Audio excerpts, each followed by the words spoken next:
You're listening to the AFTERBUZZ TV Network, now the largest new media platform on the web, and your #1 source for after-show entertainment. Very good game, Johnson.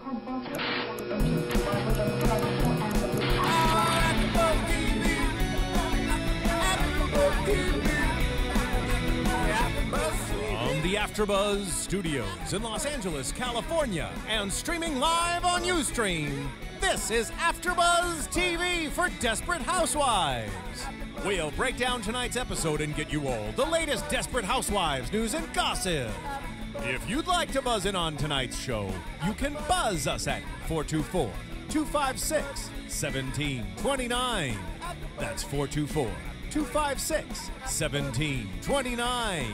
And now, picking up where the show leaves off and the buzz continues, it's AFTERBUZZ TV for Desperate Housewives. Hey everybody, how you doing? I'm Derrick Shore. Welcome back to Desperate Housewives. It is season 8, the final season. This was episode 10, and thanks for all of you who are tuning in live and hung in there with us. Our screening went a little long tonight. As you can see, I'm the only person here in the studio, although if you were watching before the show started, you might have seen our producer Phil running around in the studio. Roxy is traveling. Sarah, I guess, is moving to New Zealand for a few months. So hopefully next week Roxy will be back and we can chat about the Housewives. But in the meantime, any of you who are tuning in right now live, feel free to check in and chat. It's the little box on the top right of your screen if you're watching here on Ustream. Just check in using one of your social networking usernames and passwords and send in your comments or questions. And if you want to call and talk to me live on the air, you can call 424-256-1729.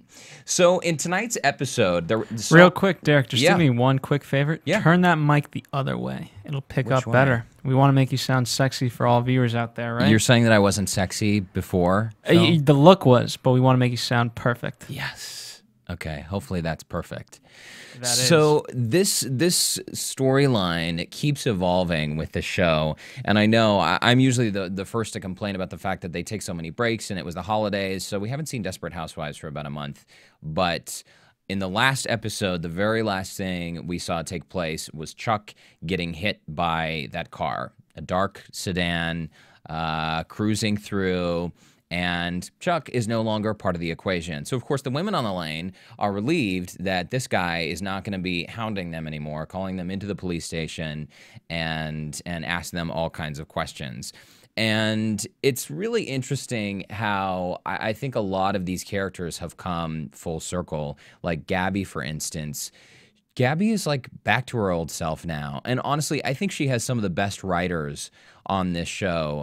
Her team of writers, or whoever is writing her one-liners, I thought she was hilarious. This episode, there were some times when I really was just laughing out loud. I mean, classic Gaby, when Carlos is missing from rehab and she hasn't seen him for a day and she's so worried. A, worried about his safety. B, also worried that he was maybe the person who ran down Chuck and killed him. And I love when Carlos is in the bed upstairs in the house and a little bit confused and disoriented, and Gaby runs in. She's like, honey, it's okay. Tell me where you were last night. I'll be supportive. I promise. I won't judge. And then he's like, like says something that's unintelligible. And she's like, where were you, you pathetic booze hound? And she like slaps him across the face. Classic Gaby, and I love that. And I thought that was particularly important in this episode. That comic relief was so necessary because it was such a dark, depressing episode. I mean, tonight, when this episode started and we saw Bree again in that horrible motel room, horrible from like a design sense. You know how I feel about brown, Phil, right? It's one of my favorite colors, but I don't think anyone's living space should be entirely brown. That's for another show, though. So she's sitting there in this depressing motel room, and I'm thinking, no, Bree, don't kill yourself in this ugly motel. At least do it at, a nice hotel. And she's about to put the gun to her head, and I was like, oh my gosh, like, what are we gonna see? Because rumors are that a major character on the show will die at some point this season. Bree's too good to kill off, though, right? We knew she wasn't going to die. And at that moment, luckily, there is Renee pounding at the door, and in true Renee fashion, she kicks it down with her foot because she thinks that Bree and Ben have been having a little fling.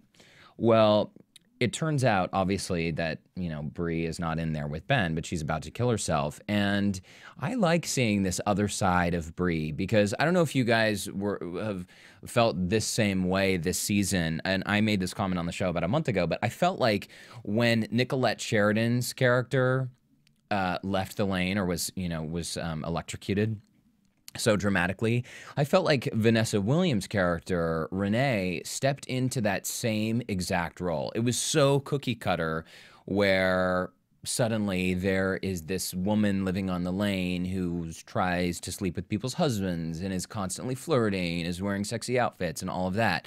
And I felt like Vanessa Williams was not, it just seemed like not the most exciting role for her to play because she was always just, doing exactly what Nicolette Sheridan did. But I liked this episode because it showed the more human side of Renee. And clearly, once she realized Bree needed help, Renee really stepped in and took that maternal role and tried to make sure that Bree was not going to harm herself.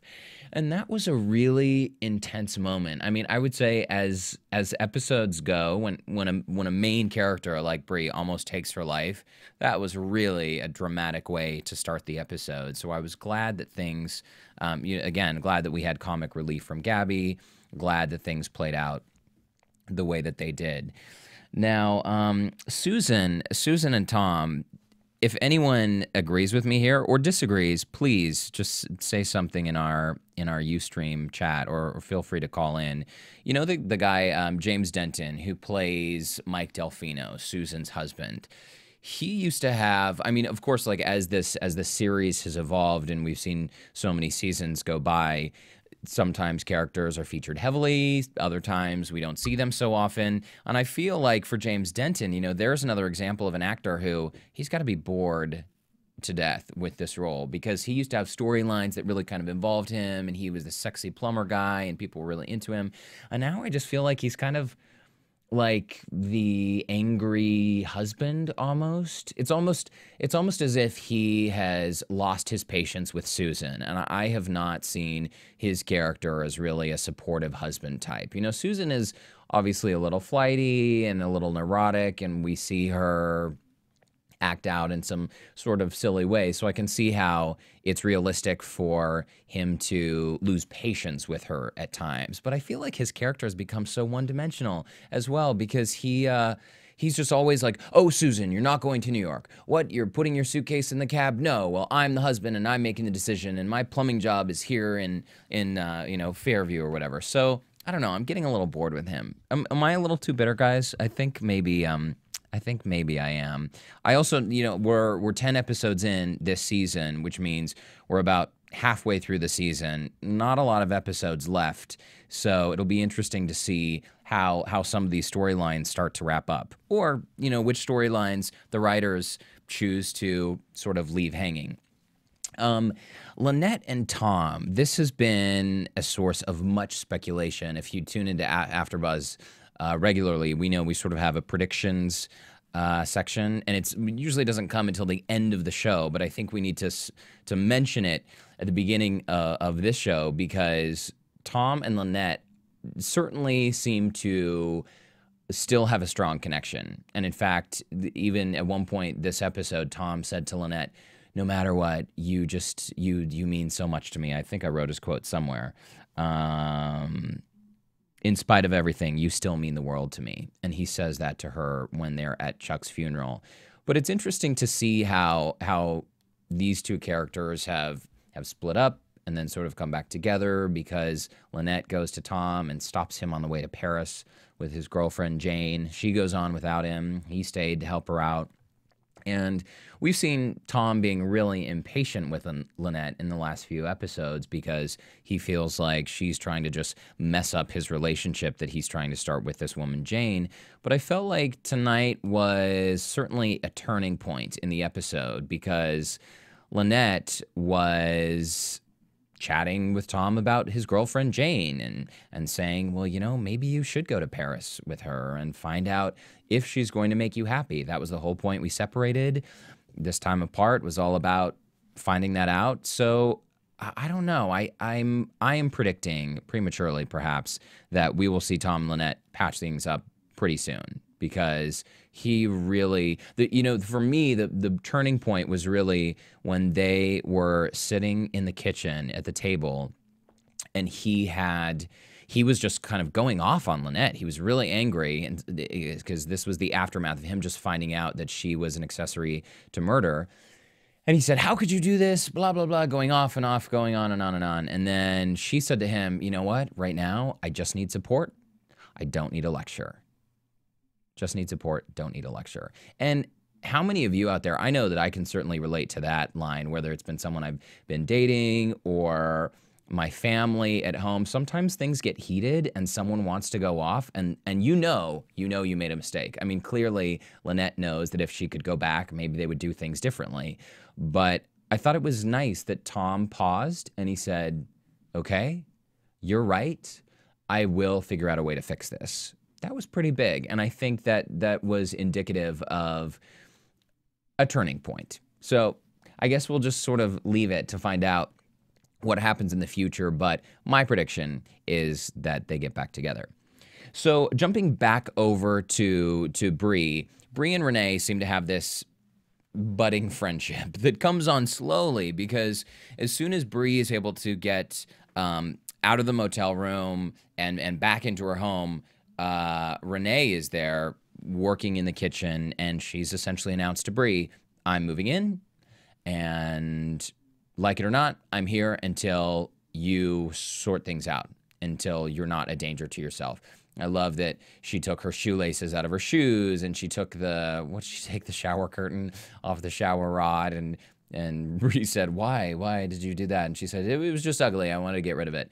So we see Renee really taking a hard line, like, "I am your friend, and I am staying here, and you will be fine." And Bree really hates that, because as an independent woman, she wants her space back. She says she'll be fine. Of course, we see her still drinking wine, which I thought was an interesting choice, but I guess Bree is she an alcoholic or not? Does anyone know? I mean, she was an alcoholic before. I guess once an alcoholic, always an alcoholic. But we may see Bree drinking for the rest of the eighth and final season, so prepare yourselves for that. But Bree is getting really annoyed with Renee, and at one point, Bree essentially says, "I want you out of my house. Please, why did you turn on the light? Please just leave the room and turn off the light on your way out." And that's when we see Renee saying, "You know what? I'm not going to lose you. I already lost someone, and it's not going to happen again." So that's our first indication that Renee has experienced this before. Someone close to her has killed herself. And then at Chuck's funeral, we find out that this person is actually Renee's mother.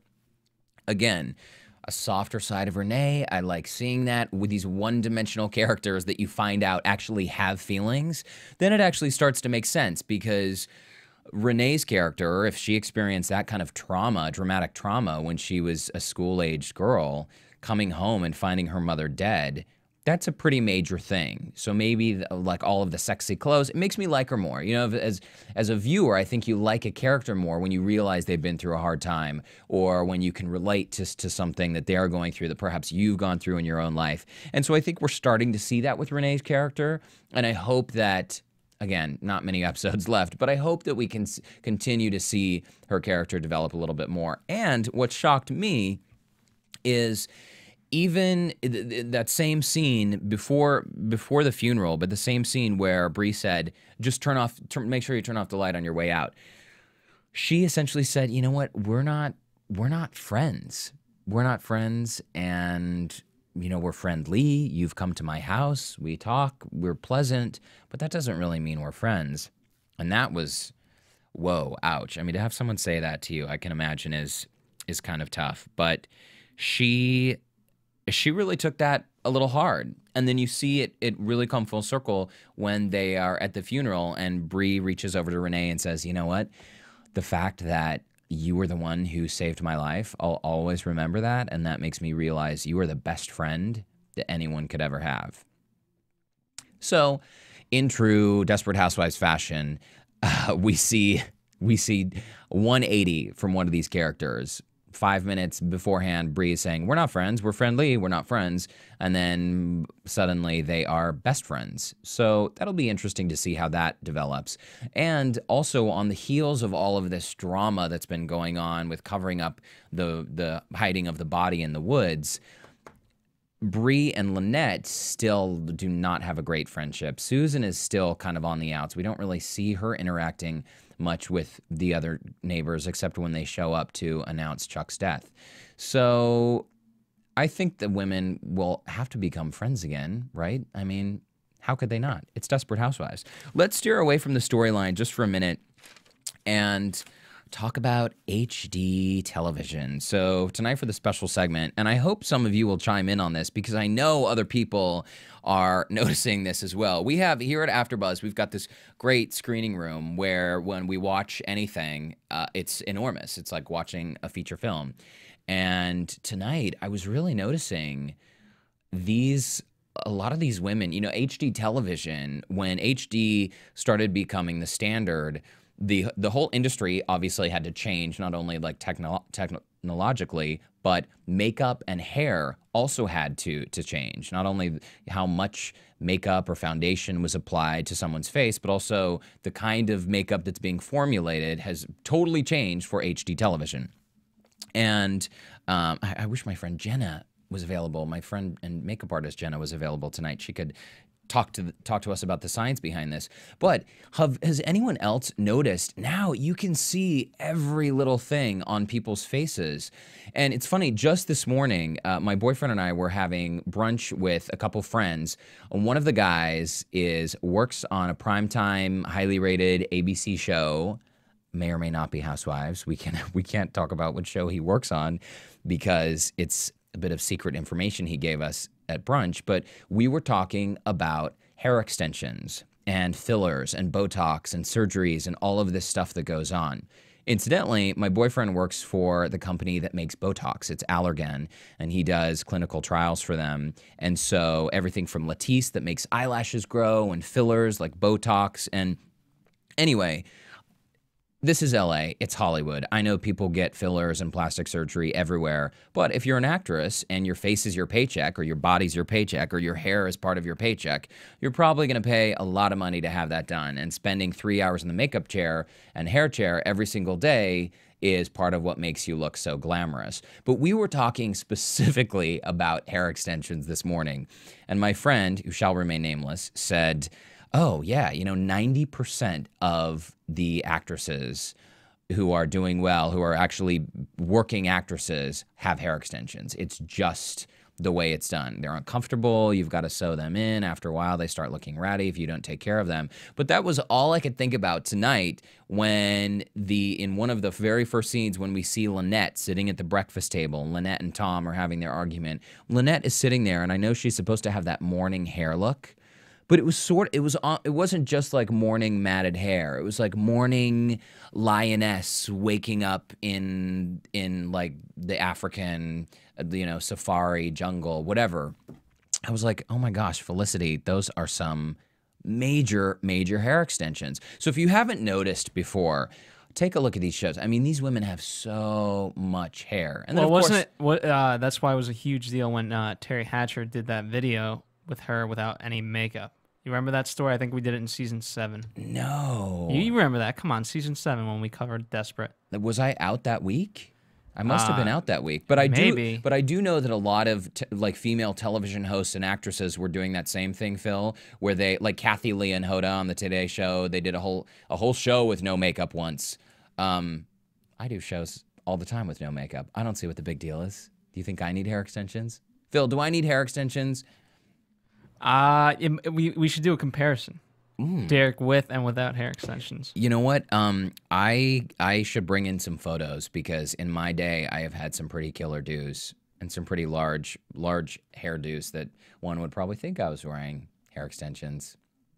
But this stuff is not cheap, by the way. I wish Matt would call in because he could tell us exactly how much a session of Botox fillers go. Actually, you know what? someone else who shall remain nameless, a person from my past life, used to go and get Botox fillers, and it was like $500 just to do the lines on the forehead. I know I'm pointing to lines on my forehead as if I have lines on my forehead. No, I really do. Doesn't everybody?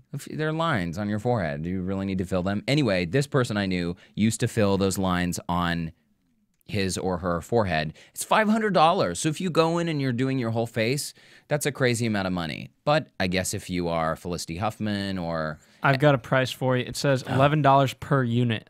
Now, I don't know what a unit is, but that's... $11 per unit. That's pretty... Oh, that's a different kind of unit I'm thinking of. I'm kidding. I have no idea what unit it is. I was just saying unit, like, because that's a fun word to say. Thank you, Phil, for that info. But can anyone tell us how many units would you need in your face? Because I know women will do Botox right here on their upper lip. They start to get those lines. And, oh my gosh, there's so much you could do. I have all of these, like, personal stories. Yesterday, I happened to be in a certain location where I saw a woman getting her upper lip threaded. Do you guys know what threading is? Where the person, like, a lot of Indian women do this in salons, and in LA it's becoming bigger, but instead of like waxing part of your body, you can get it threaded, where one end of the thread goes in your mouth, the other end goes into one hand, and then the other hand is like working it like, and you're like ripping the hair out. And this woman in this place where I was yesterday was having all of this hair ripped out of. Anyway, the things people will do for beauty, who knows? 20 years from now, I'll probably show up with a face that's so Botoxed out that it can't move. But I thought that was an interesting thing to have a bit of insider information from a makeup artist for one of these ABC shows telling us about what the actresses do. And he would be so busted if you guys actually knew who he was. But you don't, so let's move on. Let's go back to Bree and... Oh, not Bree. We've talked enough about Bree. Are you guys as bored with Bree as I am? I hope so, because we're not going to talk about her anymore, unless someone would actually call in, 424-256-1729. If you want to chat with me live on the air or offer some of your thoughts about tonight's episode, please call. Guys, I'm lonely. I've got here's some quick tweet stuff. People really liked Renee.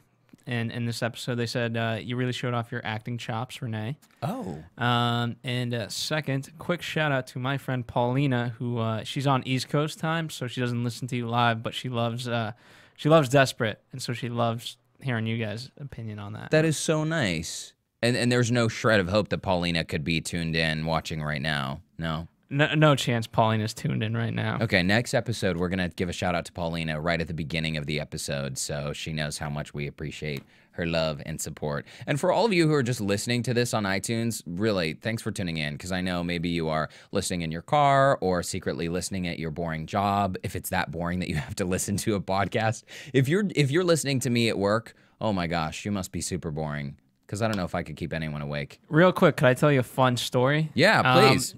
So, by the way, as Derrick's mentioning this, first off, our podcasts are completely free. So tell your friends.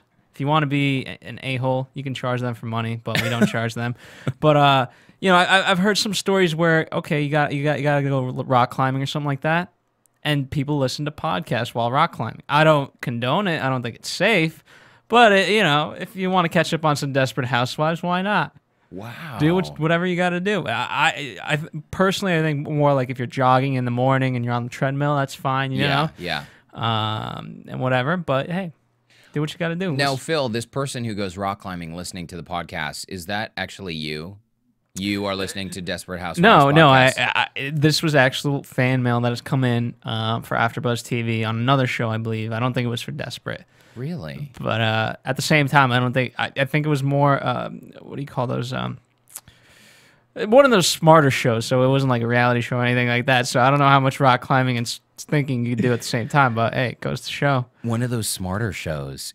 I want to like start the political unit at AfterBuzz, because there is so much. I mean, I know young people have this. There's this idea no one cares about what's going on in the world. I know that about a third of the young people out there, at least, are paying attention to what's going on. And what an exciting election year, by the way. Don't you think? I think there has been a crazy showing of candidates on the Republican side right now, but it's been so interesting because at least it starts a debate and people start talking about these issues. So that's what I want to do for AfterBuzz. Do you think it can happen, Phil?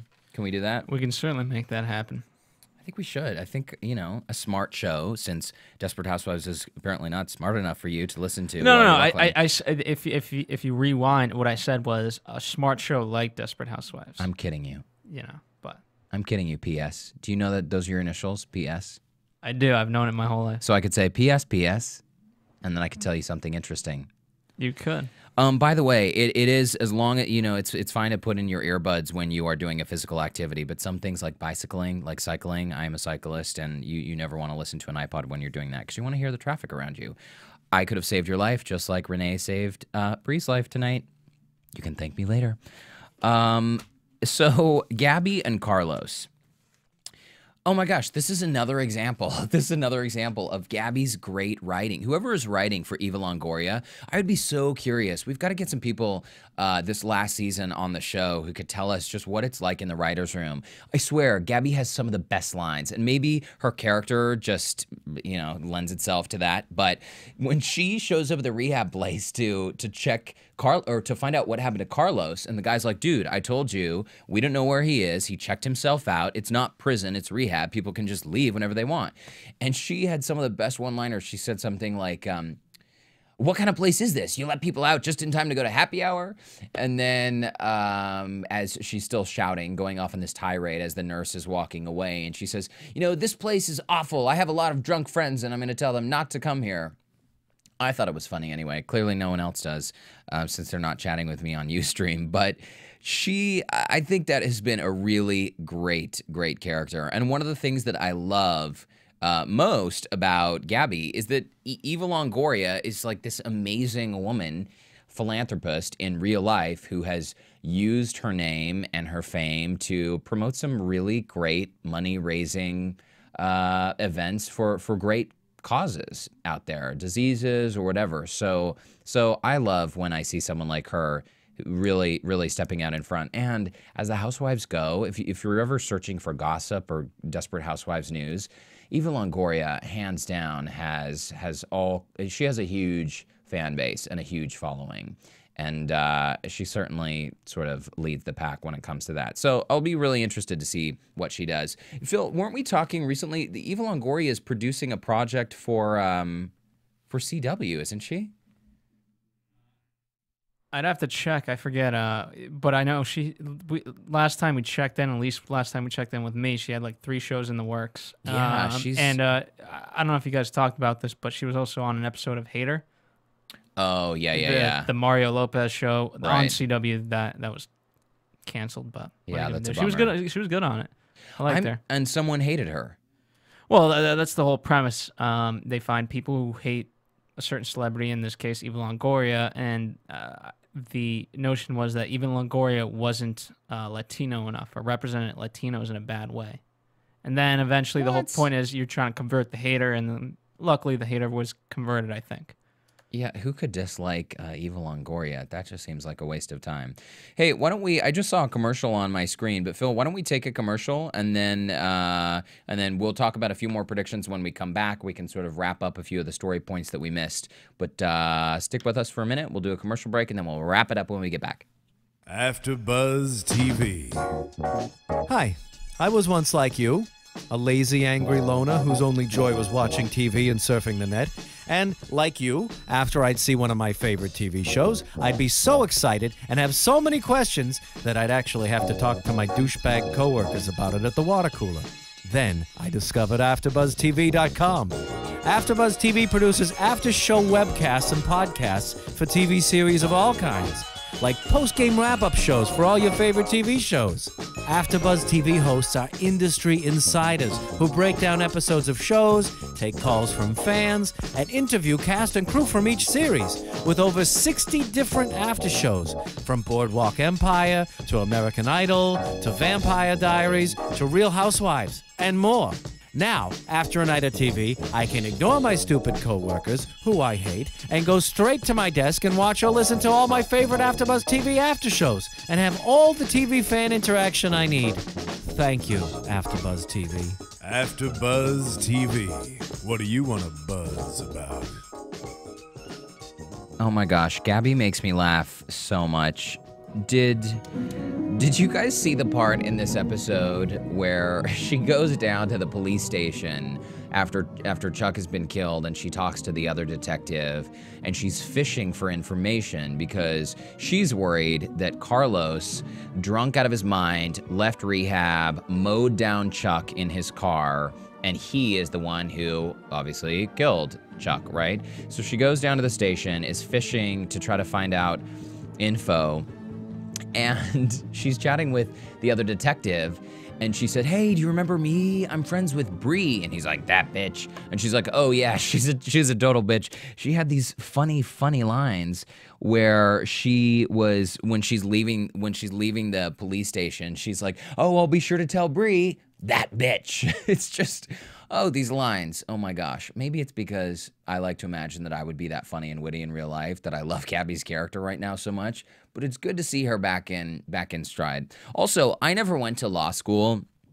I went to UCLA and got my degree there, but it certainly was not a law degree. I was like a creative type. But tonight, in tonight's episode, when Lynette gets home and Tom is in the living room with Bob, the neighbor, who's the lawyer, and Tom has confessed to Bob, essentially because they need legal help to try to figure out how to make sure that Lynette doesn't get put away. Unbeknownst to them, Chuck is already dead, so they probably don't have to worry about that. Bob is there, and he's saying, "Wait a minute, what? Oh my gosh, like I just found out that all of the people at my dinner party committed this crime and hid this body in the woods." Now, when Lynette says, "Oh, hey, by the way, Chuck is dead, and we don't need to worry about this," did anyone else find it a little strange that he just said, "Oh, okay, I'm leaving now, that's it"? I mean, if you're a lawyer and you know that someone has committed a crime, aren't you obligated by the state bar to report that crime, Phil? I mean, that sounds reasonable, right? It certainly does, but I'm not gonna go ahead and put myself out there by saying yay or nay. Yeah, not gonna go there. I mean, I understand that in TV land, as long as things make sense in that little world, it doesn't need to be complete reality, but there are sometimes, some moments in these shows when I'm just like, seriously? You just like are gonna walk away just like that and no big deal? Anyway, one of my little nitpicky things. So Gaby and Carlos, who knows what's gonna happen with them? I mean, Carlos is out of rehab now and is still drinking like crazy. Will he come out of his drinking hole? Who knows? I think that the fact that Chuck is now dead, it solves a few problems, but it also creates a few more problems because as viewers, we're not sure if the storyline has really been put to bed. We don't know if the storyline of the women's like sneaking around is also dead along with Chuck. I also thought at the very end, when Mike wakes up in bed, again, shirtless, wearing those interesting long blue pajama bottoms. Do guys really wear long pajama bottoms? That seems like a whole lot of bunchy fabric to get caught up in places when you're rolling over in bed. Anyway, not my style, but clearly the wardrobe people like it on Housewives. When he wakes up and sees that Susan is out getting in a cab again with another set of luggage, I was thinking, great, Susan she's going to go to New York anyway, even though she has this dud of a husband who's not supporting her. She's going to go to New York anyway and pursue her dreams as an artist just to see what happens. And no, we find out she's going to Oklahoma to meet with the dead guy's family to like help herself feel better. Granted, I know it's probably weighing on her character's mind a lot. She can't deal with this, but honestly, I feel like this storyline is just because Terry Hatcher is going on vacation in the Bahamas and she needed some time off work. So they're like writing her out of a couple episodes, or who knows, maybe we'll see her in next week's episode in Oklahoma, but it's kind of a bizarre turn to that storyline I was not expecting. Also, we saw Bree in the tease for next week's episode, we saw Bree in a swimming pool kissing some unknown dude. So it'll be interesting to see if that develops into anything, and if part of Bree's recovery or stepping away from the wine once again involves a boy. I would like to see that happen because we know that she has a history of dating some interesting guys. And I know if Sarah and Roxy were here tonight, they would mention Brian Austin Green, and for the next half hour, we would be talking about him. So we'll see who Bree ends up dating. Other prediction, Gaby and Carlos. Will Carlos finally clean up his act? I don't know. We'll find out. Will Bree and Renee's friendship grow stronger? Honestly, I don't know, because I didn't see that one coming either. And lastly, Lynette and Tom, I absolutely think that they will be getting back together because, I don't know, Lynette and Tom were always like the solid ones on the lane. And I loved the line tonight that Tom said something like, what, out of the four women, you were always supposed to be the smart one. And it's true. Lynette has always been sort of that solid one. We've seen her have her moments, but she's always been pretty level-headed, and something tells me everything is going to be just fine. So I guess I'll end. Phil, thanks for hanging out with me. I'm so glad you're in the booth because who else would I talk to? Oh, no problem. I love talking with you, Derrick. It's a shame. I don't know if for the fans that listened to us from the beginning, I'm sure you'll remember me and my stupid opinions, but I haven't been able to catch up with Desperate, but you know, I'm glad these guys are doing what they're doing and keeping it alive. You do so many shows, and I don't know how you have time to watch it all. But I guess that's what being a superfan is all about, right, Phil? That's what it truly is. It is all about that, and obviously respect you guys. By the way, I heard a really good analogy. You people right now that are listening, you guys are at the top of the pyramid, or the bottom, however you want to think it. Basically, you're the most important part. Without you, there is no me or Derrick. Wait, but Phil, you just said you're either the top or the bottom of the pyramid. I said whatever's most important. Well, what is most important? Well, if you look at the what is it, the Indians, the totem pole, they say the bottom of the totem pole, right? Well, it's actually the bottom of the totem pole is the most important because it's what holds everything up. You know what I mean? So the bottom of the pyramid is holding up the top. I'm confusing this metaphor. Basically, you guys are the best, and we love doing. I love doing what I do because of you guys, and I know Derrick loves it too, right there. I love it. I love it. I love it even more when Sarah and Roxy are here, so they can make fun of me and how ridiculous I am. Because I know that a lot of what I say doesn't make sense. Sometimes they're like, "Wait, what did you just say?" And a lot of times I don't know what I just said. So thanks for all of you who are tuning in live tonight, watching us. We will be back here next week, same place, same time. We'll start right at 10 next week, Pacific time. And tweet Derrick at Derrick Shore. Yeah, DERRICK, Shore, like the ocean. And I've seen a few comments on YouTube.com/AfterBuzzTV and iTunes and all of that. Ustream.com/AfterBuzz. We post these on YouTube.com/AfterBuzzTV.